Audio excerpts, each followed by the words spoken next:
देखो बच्चों, previous lecture में मैंने आपको विद्युत क्षेत्र और उस पर आधारित कुछ न्यूमेरिकल्स मैंने आपके लिए कराए थे।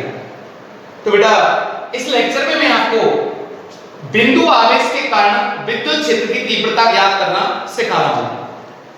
इसके लिए बेटा हम एक पॉइंट चार्ज, ये बिंदुवत आवेश है, ले लेते हैं प्लस क्यू आवेश। ठीक, तो हम ये पढ़ चुके हैं कि जो बिंदुवत आवेश होता है या और ये कैसा है, स्थिर है, रेस्ट पर है, तो वो कौन सा क्षेत्र उत्पन्न करेगा, विद्युत क्षेत्र उत्पन्न करेगा। इससे मैं कुछ दूरी पर, जैसे कि मैंने यहां से r दूरी ले ली, r दूरी पर कोई बिंदु में P ले लेता हूं जहां मुझे विद्युत क्षेत्र का मान ज्ञात करना है।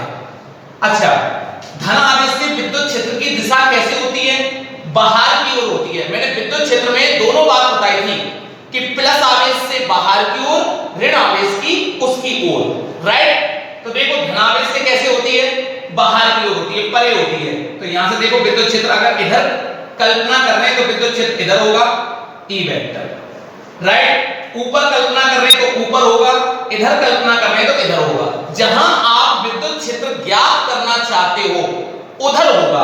तो मैंने यहां से अगर धनावेश लिया है तो इधर की ओर होगा, राइट, बाहर की ओर। अगर मैं यहां पे नेगेटिव चार्ज लेता तो इसकी ओर होता, राइट।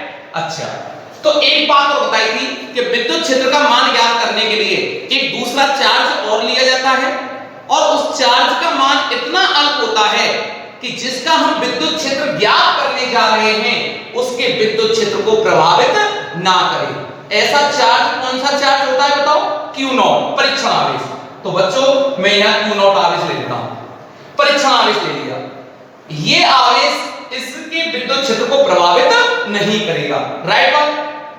अब देखो जब इस आवेश को लिया है तो इसका नेचर होता कैसा है, पॉजिटिव। ये दोनों पॉजिटिव, दोनों आपस में कौन सा फोर्स लगाएंगे, प्रतिकर्षण बल। तो प्रतिकर्षण बल लगेगा तो किधर लगेगा, इस आवेश के द्वारा इस पर, इधर इस साइड में लगेगा प्रतिकर्षण बल, F वेक्टर, राइट बात। इधर ही होगा। विद्युत क्षेत्र की दिशा किधर होगी, धनावेश है तो धनावेश से कैसे होती है, विद्युत बल की दिशा में, तो विद्युत क्षेत्र भी इधर ही होगा, E वेक्टर। ठीक है, अब देखो इन पर दोनों पर विद्युत बल निकाले, क्या निकाले, विद्युत बल। तो इसके बारे में थोड़ा सा लिखा देता हूं आपको। देखो कूलाम के नियम से बेटा कुछ नहीं कहा जाए ना तो इन आवेश को मैं कहां मानूंगा, हवा निर्वात में। तो मैंने लिख दिया, चित्र में दिया है प्लस क्यू आवेश जो हवा या निर्वात में स्थित है, राइट बात। जिससे स्मॉल r दूरी पर स्थित बिंदु P पर विद्युत क्षेत्र ज्ञात करना है। तब इस आवेश और इस आवेश के बीच में कौन सा बल लगेगा, विद्युत बल। विद्युत बल का प्रकृति कैसी होगी, प्रतिकर्षण, ठीक है ना।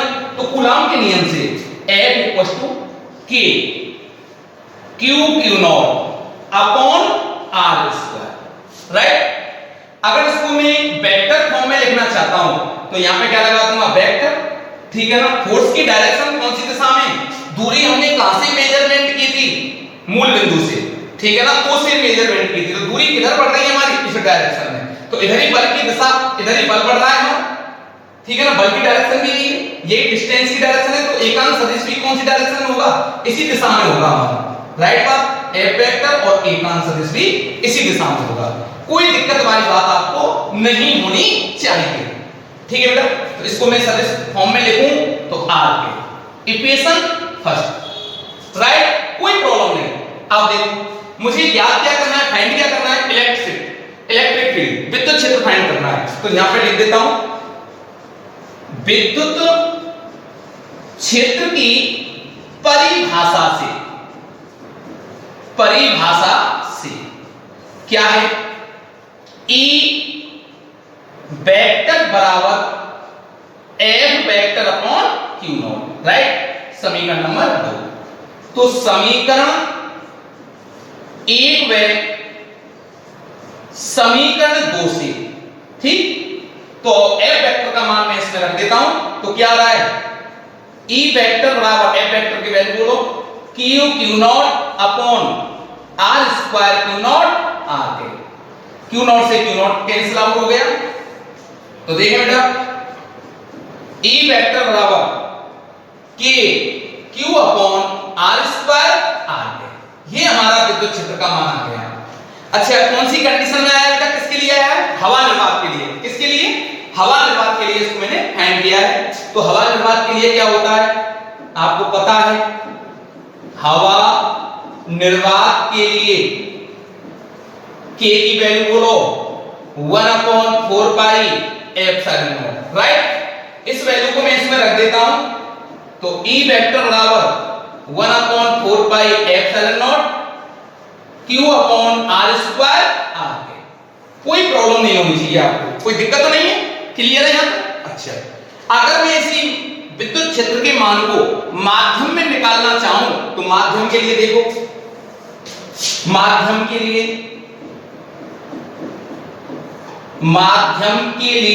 K की वैल्यू बताएं आप पहले, K equals to 1/4 pi epsilon not epsilon R। अब इसकी वैल्यू फिर रख दो दोबारा से, ये समीकरण 3, तो समीकरण 3 से K की वैल्यू रखें बेटा, तो E वेक्टर बराबर 1/4 pi epsilon not epsilon R, right. ये हो गया, ठीक है। अब देखें Q का मान है Q upon R square R। ये बेटा किसमें आ गया हमारा? माध्यम में आ गया, ठीक है, क्लियर। अगर इसी वैल्यू को अपन हम परिमाण में निकालें तो ये वेक्टर फॉर्म हमारा हट जाएगा, ठीक। अब देखो तो परिमाण में लिख लें अपन, परिमाण में तो E equals to 1/4 pi epsilon not epsilon R Q upon R square. इसकी डायरेक्शन बताओ, डायरेक्शन किधर होगी? R कैप की डायरेक्शन किधर है? O से P की तरफ, तो हम डायरेक्शन लिख सकते हैं OP दिशा में। कौन सी दिशा में बेटा? OP दिशा में। कोई प्रॉब्लम नहीं होनी चाहिए। एक बात और समझ लेना यहां पे, समीकरण 4 हो गया ये, और ये हो गया हमारा 5। जरा देखें 4 और 5 को कंपेयर करके देखें आप, इसमें 4 पाई एप्सिलॉन नॉट और इसमें देखो आप 4 पाई एप्सिलॉन नॉट एप्सिलॉन R। एक क्वांटिटी ज्यादा, कौन सी? Epsilon R। आपेक्षिक विद्युतशीलता ज्यादा है। अगर किसी राशि में एक संख्या ज्यादा का भाग दिया जाता है ना, तो वो राशि छोटी हो जाती है। तो ये विद्युत क्षेत्र इस विद्युत क्षेत्र से कैसा हो जाएगा? छोटा हो जाएगा। इन दोनों को कंपेयर करें, ये माध्यम में है, राइट बेटा। तो देखो समीकरण 4 व 5 की तुलना से तो EM is less than E, या हवा निर्वात के लिए हो गया, ये हवा निर्वात के लिए। तो कहने का मतलब क्या हुआ? पहले आवेश हवा निर्वात में स्थित था, इसके बाद मैंने कोई माध्यम ले लिया, कोई भी परावैद्युतांक डाई इलेक्ट्रिक कांस्टेंट। जैसे मैंने कोई कांस्टेंट कोई भी डाई इलेक्ट्रिक कांस्टेंट मैंने जैसे ही लिया तो विद्युत क्षेत्र का मान घट गया, ठीक। देखो इस प्रकार, तो किसी भी माध्यम में हवा निर्वात की तुलना में विद्युत क्षेत्र का मान कम हो जाता है, ठीक। जल्दी नोट करें आप लोग।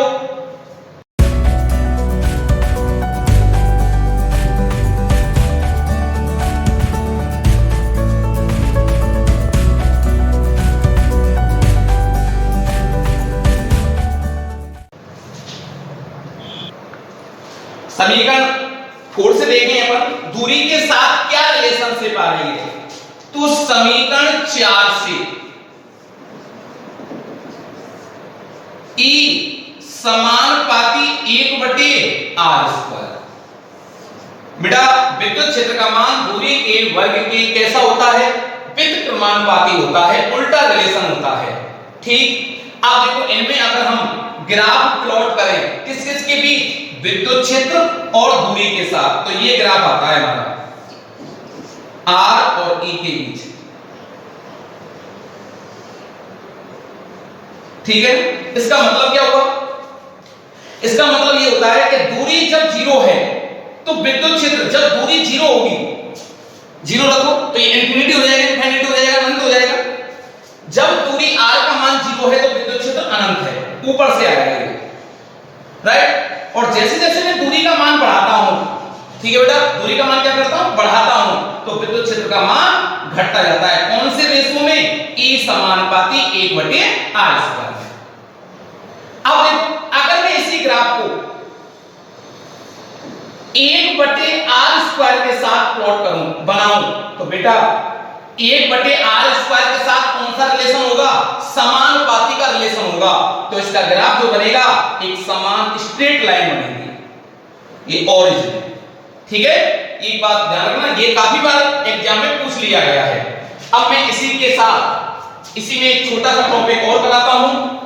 ये जो हमने विद्युत क्षेत्र अभी ज्ञात किया है वो धन आवेश के कारण ज्ञात किया है। तो नोट डाल के मैं कराता हूं, अगर हमारा आवेश -q हो तो देखो -q आवेश के कारण विद्युत क्षेत्र ज्ञात करना है, तुमको ध्यान रखना। कौन से आवेश के कारण बेटा? -q आवेश के कारण। तो देखो कोई एक बिंदु ले लिया जहां पर मेरा -q आवेश स्थित है। कुछ नहीं कहा जाए तो कहां स्थित मानेंगे इसको? हवा निर्वात में। तो यहां से मैं r दूरी पर एक बिंदु लिया मैंने P, जहां मुझे विद्युत क्षेत्र का मान ज्ञात करना है। और विद्युत क्षेत्र का मान ज्ञात करने के लिए परीक्षण आवेश Q0 लेते हैं, जिसका स्वयं का मान इतना अल्प होता है कि वो इसके विद्युत क्षेत्र को प्रभावित ना करे। तो यहां पर ज्ञात करने के लिए अब देखो धनावेश से विद्युत क्षेत्र की दिशा कैसे हुई थी? अभी मैंने बताया था ना, परे बाहर की ओर होती है, और ऋणावेश की ओर होती है, तो विद्युत क्षेत्र की दिशा इधर ही हो जाएगी, ई वेक्टर। राइट, कोई प्रॉब्लम नहीं है आपको, है क्या बताओ? अच्छा, ऋणावेश की ओर होगी तो इसके कारण हम विद्युत क्षेत्र निकालेंगे। तो क्या फॉर्मूला आता है? 1/4 पाई एप्सिलॉन नॉट और q/r²। दिशा बोलो बेटा, PO के अनुदिश, और उसमें दिशा कहां से हुई थी? OP के अनुदिश, इधर थी OP के अनुदिश। ठीक है ना, धनावेश से परे की ओर। इसमें कैसे होगी? स्ट्राइक होगी, PO के अनुदिश। राइट, कोई प्रॉब्लम नहीं होनी चाहिए आपको। ये किसके लिए है? हवा निर्वात के लिए। माध्यम के लिए निकालें, EM बराबर 1/4 pi epsilon not epsilon r q/r²। ठीक है ना, वही डायरेक्शन PO के अनुदिश ये होगी। और अगर इसी को मैं वेक्टर फॉर्म में लिखना चाहूं तो वेक्टर फॉर्म में क्या आएगा? EM vector 1/4 pi epsilon not epsilon r q/r² और माइनस r। राइट, क्यों? स्थिति सदिश जो लिया जाएगा वो कौन सी डायरेक्शन में लिया है? OP डायरेक्शन में। यहां से दूरी को मेजरमेंट किया है ना, तो इस डायरेक्शन में r कैप होगा, इस डायरेक्शन में क्या होगा हमारा? r cap. और डायरेक्शन कैसी है इसकी? विद्युत क्षेत्र की PO के अनुदिश, तो अपोजिट डायरेक्शन है, इसलिए कौन सा साइन आ जाएगा? नेगेटिव का। कोई प्रॉब्लम तो नहीं है? ओके, चलो नोट करें।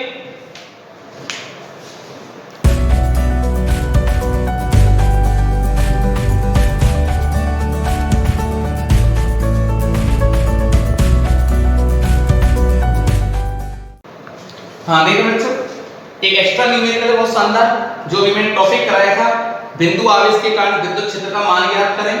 उसी के ऊपर एक फर्स्ट क्लास न्यूमेरिकल है, ये एग्जाम में आ चुका है, आरबीएससी एग्जाम में राजस्थान बोर्ड में। एल्फा कण से 10 एंगस्ट्रॉम की दूरी पर विद्युत क्षेत्र का मान ज्ञात करें। एल्फा कण, तो देखो मैं आपको शुरू में मैं आपको फर्स्ट लेक्चर जब पढ़ा रहा था तो मैंने काफी सारी चीज आपको बताई थी कि एल्फा कण क्या होता है? हीलियम नाभिक होता है। क्या होता है? हीलियम नाभिक। तो हम एल्फा कण के बारे में लिखें सबसे पहले। एल्फा कण क्या है? ये हीलियम नाभिक है, हीलियम नाभिक।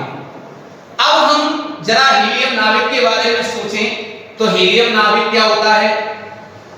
इसका फॉर्मूला क्या होता है 2He4 राइट। तो इसमें कितने प्रोटॉन, 2 प्रोटॉन होते हैं, ठीक है, और 2 ही क्या होते हैं इसमें न्यूट्रॉन, राइट। और इसके चारों ओर ये कक्षाएं होती है, उसमें 2 इलेक्ट्रॉन होते हैं, होते कि नहीं होते बताओ। अगर मैं, अब ये क्या है हमारा हीलियम परमाणु है, जब इलेक्ट्रॉन होंगे ना तो कौन होगा, क्या होगा, ये परमाणु होगा, एटम होगा। अब मैं इसमें से अगर 2 इलेक्ट्रॉनों को बाहर निकाल दिए जाएं, 2 इलेक्ट्रॉन निकाल दिए, तो अब क्या, इलेक्ट्रॉन तो बचे नहीं, अब क्या रह गया, 2 प्रोटॉन और 2 न्यूट्रॉन रह गए खाली, ठीक है ना। तो वो नाभिक ही तो बचा, हीलियम नाभिक बन गया। तो अब ये बचे इसमें 2 प्रोटॉन और 2 न्यूट्रॉन, और ये किसमें रिप्लेस हो गया, हीलियम नाभिक में, ये हीलियम नाभिक बन गया। कोई दिक्कत नहीं आनी चाहिए आपको, ठीक है। अब देखो फॉर्मूला क्या होता है, विद्युत क्षेत्र का बिंदु आवेश के कारण कोई अल्फा कण है, ये यहां पे अल्फा कण रखा हुआ है, अल्फा कण यहां से कितनी डिस्टेंस है, r बराबर 10 एंगस्ट्रॉम, यहां से यहां पर मुझे क्या फाइंड करना है बेटा, विद्युत क्षेत्र, ठीक है ना। तो विद्युत क्षेत्र का फॉर्मूला क्या आता है, E बराबर kq/r², ठीक। k की वैल्यू मालूम है, आवेश हम याद कर लेंगे, डिस्टेंस हमको मालूम है। तो देखो k की वैल्यू बताओ, कुछ नहीं कहा जाएगा तो हवा निर्वात मानेंगे, और हवा निर्वात में k की वैल्यू ये होती है newton into metre square upon coulomb square, और ये k किसके बराबर होता है हवा निर्वात में, 1/4 पाई एप्सिलॉन नॉट। आवेश देखिए प्रोटॉन पर, अच्छा अल्फा कण पर आवेश कितने प्रोटॉन है, 2 प्रोटॉन, 2 ये लिख देंगे ना प्लस के 2, प्रोटॉन पर आवेश 1.6 × 10⁻⁻19 कूलम, तो 3.2 × 10⁻⁻19 कूलम, राइट। डिस्टेंस 10 एंगस्ट्रॉम, बेटा 1 एंगस्ट्रॉम का मान कितना होता है, 10⁻⁻10 मीटर, राइट। इसको सॉल्व किया जाए तो 10 × 10⁻⁻10 ये कट गया, तो 10⁻⁹ मीटर। ये कोई को किसी बच्चे को प्रॉब्लम नहीं होनी चाहिए यहां तक, हैं, ठीक। अब देखो, अब इसको आगे हम सॉल्व करते हैं, तो विद्युत क्षेत्र E बराबर k की वैल्यू रखें 9 × 10⁹9, q की वैल्यू रखो बेटा 3.2 × 10⁻⁻19 अपॉन डिस्टेंस बोले बेटा 10⁻⁹ 10⁻⁹ स्क्वायर है ना दूरी का। अब देखो 9 और 9 18 हो गए, आधा समान है तो आधे जुड़ जाती हैं, तो -18 ऊपर गए तो प्लस के 18, इससे ही कट गया, और ये कितना हो गया, E बराबर मल्टीप्लाई कर लो 18 और 9 के 27 28, 28.8, और 1 बचा माइनस का 1, और ये गया 10⁸ कितना, विद्युत क्षेत्र का मात्रक क्या होता है बेटा, वोल्ट अपॉन मीटर। ये इसका आंसर है, कोई प्रॉब्लम नहीं होनी चाहिए। इस प्रकार ये राजस्थान बोर्ड में आरबीएससी में क्वेश्चन पूछा गया है, ठीक है, आसानी से आप कर सकते हो, ठीक है, नोट करें।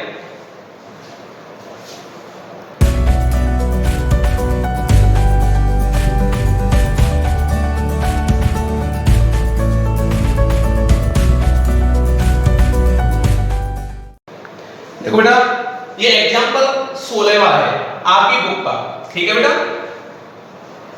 बहुत अच्छा क्वेश्चन है, ध्यान से समझना। एक बात ध्यान रखना, जो भी मुझे सुन पा रहे हैं, देख पा रहे हैं, उन बच्चों से मैं निवेदन कर रहा हूं कि बेटा अपनी नोटबुक कॉपी लेकर के सारा होमवर्क जितने भी मैं न्यूमेरिकल्स आपको करा रहा हूं एक्स्ट्रा हो, चाहे वो आईआईटी के हो, चाहे वो नीट के हो, चाहे आपकी बुक के हो, एक एक बार इनको दोबारा से कर करके जरूर देखें, ठीक है ना। और नोट्सों की पीडीएफ में आपको कंटिन्यू भेज रहा हूं, ठीक है ना।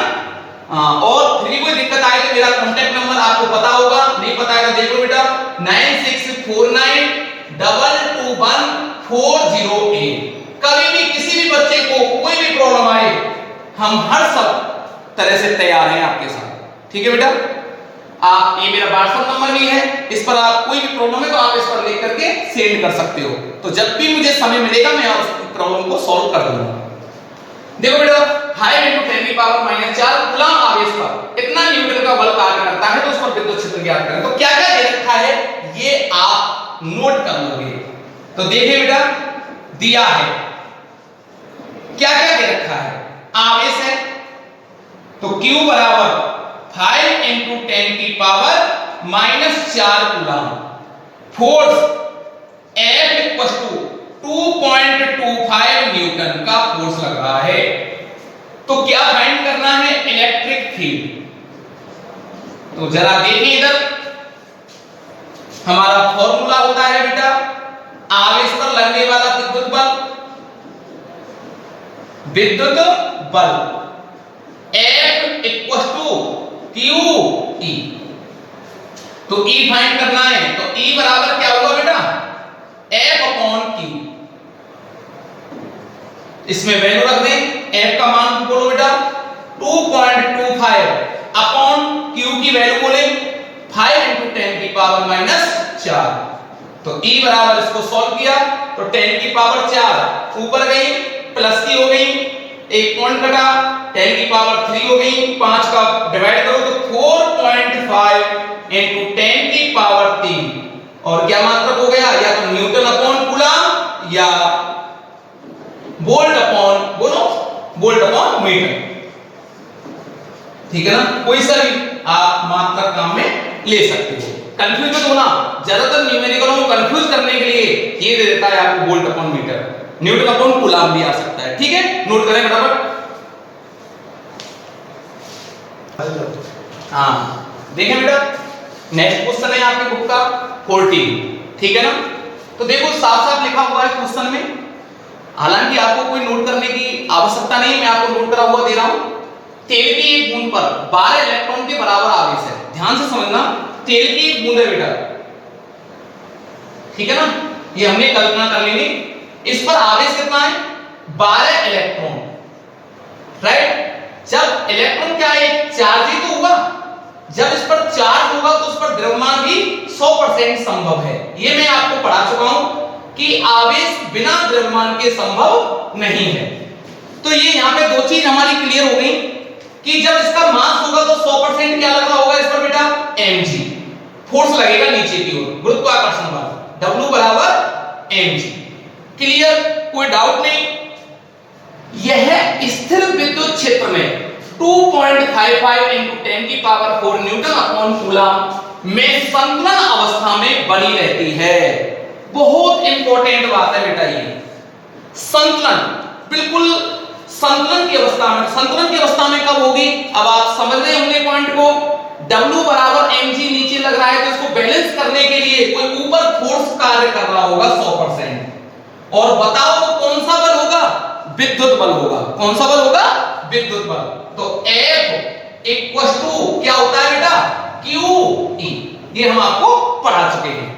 अच्छा, जरा एक बात समझें आप यहाँ पे, ये आवेश कौन सा है, पॉजिटिव है कि नेगेटिव है, नेगेटिव इलेक्ट्रॉन है। और इलेक्ट्रॉन पर जो विद्युत बल लगता है जो विपरीत दिशा में लगता है, तो विद्युत क्षेत्र की दिशा किधर होगी बताओ, नीचे की ओर। ये बिल्कुल क्लियर हो जाना चाहिए आपको। जब विद्युत क्षेत्र नीचे है तो इलेक्ट्रॉन पर विद्युत बल विपरीत दिशा में लगता है, तो ये ऊपर की ओर लगेगा, राइट। तो इस कंडीशन में हमारी ये जो तेल की बूंद है वो साम्य अवस्था में बनी रहेगी। तो साम्य अवस्था की कंडीशन के लिए दोनों फोर्स क्या हो जाएंगे, हमारे बैलेंस हो जाएंगे। और क्वेश्चन करने से पहले ध्यान रखो करो, जो भी वैल्यू आपको दे रखी है सबसे पहले उनको नोट कर लो, और क्या पूछ रहा है ऑटोमेटिकली आपका सूत्र ड्राइव हो जाएगा। तो देखो बेटा, दिया है गिवन दैट, ये यहां से आपका सॉल्यूशन है बेटा। क्या क्या दे रखा है, आवेश कितना दे रखा है, Q = 12 इलेक्ट्रॉन। तो 12 × 1.6 × 10⁻⁻19 कूलम। ठीक बेटा, विद्युत क्षेत्र की वैल्यू कितनी दे रखी है, E = 2.55 × 10⁻⁴ न्यूटन अपॉन कूलम।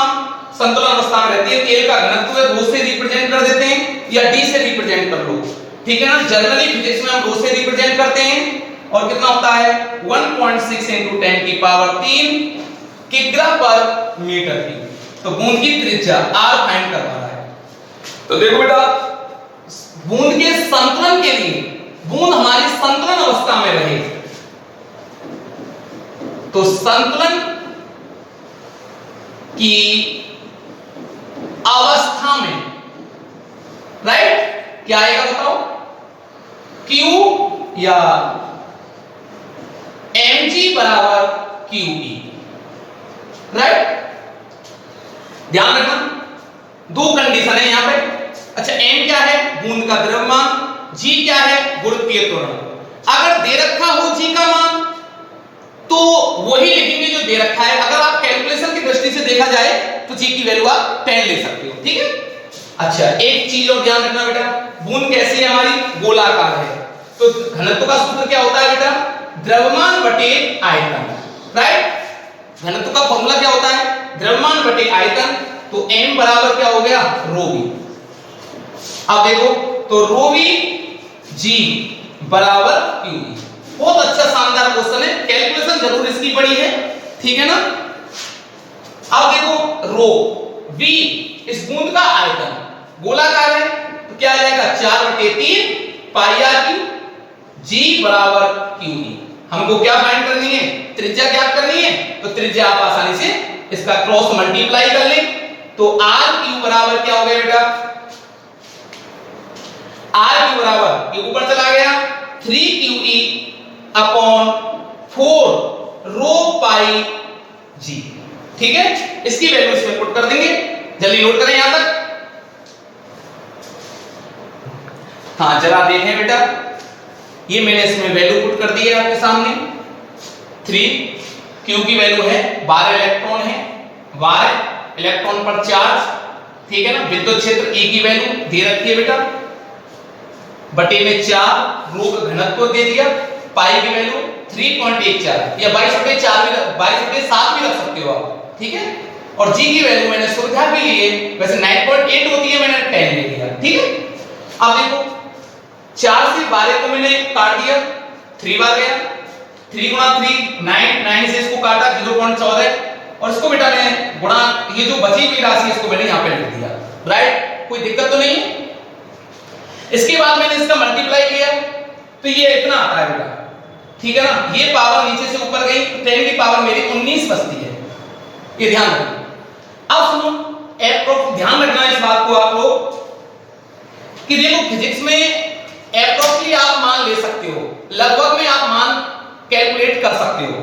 तो बेटा इससे मैं इसको अगर काटूं तो ये कट जाता है हमारा लगभग एप्रोक्सिमेट, तो कितना बचता है 10 की पावर माइनस 18। तो ये लगभग एप्रोक्सिमेटली कितना आ गया आंसर बेटा, 18 का घनमूल लेते हैं तो 10 की पावर माइनस 6 मीटर। यही राइट आंसर, आपका बुक में भी यही आंसर आ रहा है, ठीक। कोई दिक्कत नहीं, नोट कर लीजिए बेटा।